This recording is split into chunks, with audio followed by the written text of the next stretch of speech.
بسم اللہ الرحمن الرحیم۔ السلام علیکم ورحمۃ اللہ وبرکاتہ۔ بستر پر لیٹ کر ذکر و تسبیح کرنا کیسا ہے؟ ایک اہم اور عام سوال کا مفصل جواب۔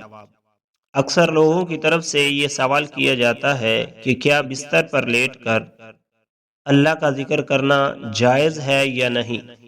مثلا کلمہ طیبہ پڑھنا، سبحان اللہ، الحمدللہ، اللہ اکبر، درود پاک یا دیگر اذکار و تسبیحات، خاص طور پر اس وقت جب آدمی سونے کے لیے بستر پر لیٹ چکا ہو اور ابھی نیند نہ آئی ہو، تو بہت سے لوگوں کی عادت ہوتی ہے کہ وہ لیٹے لیٹے اللہ کا ذکر کرتے رہتے ہیں یہاں تک کہ نیند آ جاتی ہے۔ تو سوال یہ ہے کہ کیا اس طرح بستر پر لیٹ کر ذکر کرنا درست ہے یا نہیں؟ اس سوال کا مختصر اور واضح جواب یہ ہے، جی ہاں، بستر پر لیٹ کر اللہ کا ذکر کرنا بالکل جائز ہے، بلکہ یہ نہایت افضل اور پسندیدہ عمل ہے۔ ذکر ہر حال میں جائز ہے۔ اسلام کی خوبصورتی یہ ہے کہ اس نے اللہ کے ذکر کو کسی خاص حالت یا جگہ کے ساتھ محدود نہیں کیا۔ اللہ تعالیٰ کا ذکر کھڑے ہو کر بھی کیا جا سکتا ہے، بیٹھ کر بھی، لیٹ کر بھی، سفر میں بھی اور آرام کی حالت میں بھی۔ قرآن پاک میں اللہ تعالیٰ ارشاد فرماتا ہے، جو لوگ اللہ کو کھڑے، بیٹھے اور کروٹوں کے بل لیٹ کر یاد کرتے ہیں۔ اس آیت سے صاف ظاہر ہوتا ہے کہ لیٹ کر اللہ کو یاد کرنا نہ صرف جائز بلکہ قرآن سے ثابت ہے۔ نبی کریم صلی اللہ علیہ وآلہ وسلم کی سنت، نبی کریم صلی اللہ علیہ وسلم کا مبارک طریقہ بھی یہی تھا کہ آپ سونے سے پہلے مختلف اذکار پڑھا کرتے تھے۔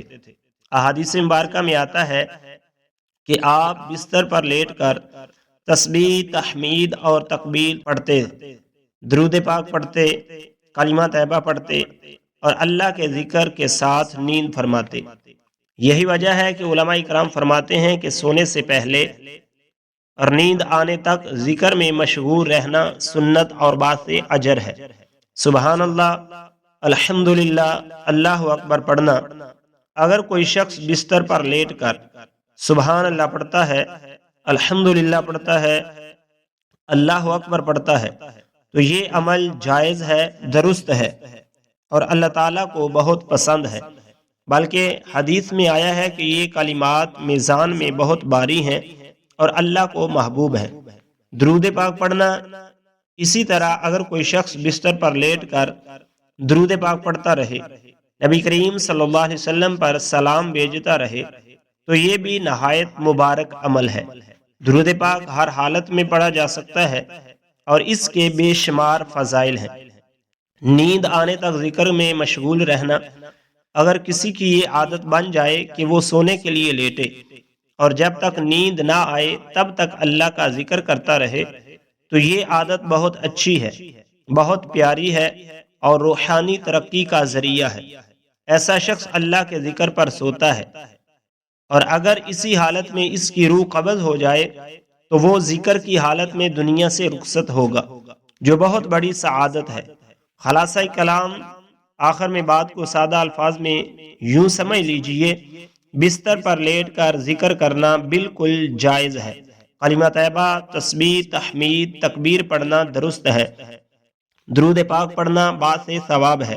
نیند آنے تک ذکر کرتے رہنا بہت اچھی عادت ہے، لہذا جو لوگ ایسا کرتے ہیں انہیں روکنے کی ضرورت نہیں، بلکہ دوسروں کو بھی اس کی ترغیب دینی چاہیے۔